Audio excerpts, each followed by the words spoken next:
तुमचे पण पोहे कधी चिकट होतात, कधी कोरडे होतात का? मी पण आधी खूप वेळा ही चूक करायचे, पण एकदा मुंबईच्या स्टाईलची ही छोटी ट्रिक कळली आणि आता माझे पोहे प्रत्येक वेळी असे मोकळे मोकळे, मऊ आणि अगदी स्ट्रीट स्टाईल असे तयार होतात. सर्वात आधी आपल्याला इथे जाड पोहे घ्यायचे आहेत आणि 2 ते 3 वेळा हलक्या हाताने ते धुवून घ्यायचे आहेत.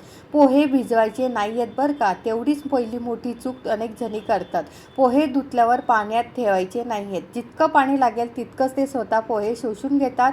आता यामध्ये आपल्याला मीठ घालायचं आहे, साखर घालायची आहे छोटा अर्धा चमचा, थोडासा लिंबाचा रस घालायचा आहे आणि हो, साखर घालायची, पण त्यामुळे पोहे गोड होत नाहीत, उलट चव छान बॅलन्स होते. आता हे मिश्रण आपल्याला 5 मिनटं बाजूला ठेवायचं आहे. सर्व छान मिक्स करून घ्यायचं आहे आणि 5 मिनटासाठी आपल्याला हे मिश्रण बाजूला ठेवून घ्यायचं आहे.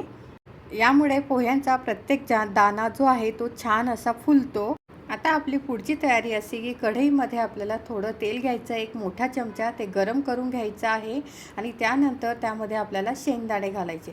शेंगदाणे आपल्याला खमंग असं भाजून घ्यायचे आहे. गॅसची फ्लेम मीडियम ठेवायची आहे आणि आता बघा शेंगदाणे आपले छान भाजून झाले आहेत. शेंगदाणे नीट भाजले गेले तर ते कुरकुरी राहतात आणि पोह्यांची जी मजा आहे ती दुप्पट होते. आता यामध्ये आपण बारीक चिरलेला एक बटाटा घेतलेला आहे, तो सुद्धा त्याचे छोटे तुकडे करून आपल्याला सोनेरी रंग येईपर्यंत परतून घ्यायचं आहे. त्यालासुद्धा आपण बाजूला एका प्लेटमध्ये काढून घ्यायचं आहे आणि आता त्याच कढईमध्ये आपल्याला फोडणी द्यायची आहे. त्यासाठी मी 1 चमचा मोहरी, अर्धा चमचा जिरं, कढीपत्ता असेल तर कढीपत्ता घाला आणि बारीक चिरलेला एक मध्यम साईजचा कांदा.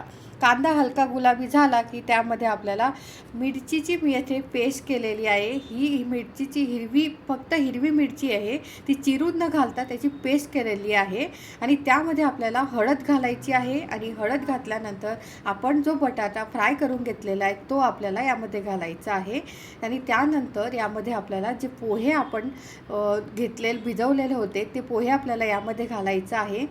आता मिरची आपण पेस्ट करून घातल्यामुळे पोह्यांना अगदी स्ट्रीट स्टाईल अशी झणझणीत मस्त असे पोहे तयार होतात. हलक्या हाताने आपल्याला हे पोहे जे आहे ते वर खाली करत मिसळायचं आहे आणि 2 मिनटासाठी त्या पोह्यांना वाफ देऊन घ्यायची आहे. तुमच्या घरी पोह्यात साखर घालतात का नाही आणि तुम्हाला पोह्यांसोबत काय आवडतं कमेंट्समध्ये नक्की मला सांगायचं आहे. आणि तुम्ही बघा 2 मिनटानंतर झाकण आपण काढलं आहे आणि वाव काय सुंदर असे आपले पोहे तयार झालेले आहेत.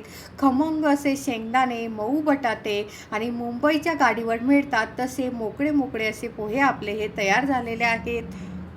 पोहे बनवण्याच्या 4 सिक्रेट टिप्स अशा आहेत की पोहे भिजवू नका, फक्त धुवून घ्यायचे आहेत. आधीच आपल्याला धुतल्यानंतर लगेचच मीठ, साखर, लिंबू आपल्याला लावायचं आहे. त्यानंतर शेंगदाणे आपल्याला वेगळे असे तळून घ्यायचे आहेत. पोहे हलक्या हाताने आपल्याला मिसळायचं आहे आणि मिरचीचे तुकडे न घालता मिरचीची पेस्ट करून आपल्याला त्यामध्ये घालायचं आहे. तर अशा ह्या टिप्स होत्या. तर तुम्हाला ही रेसिपी कशी वाटली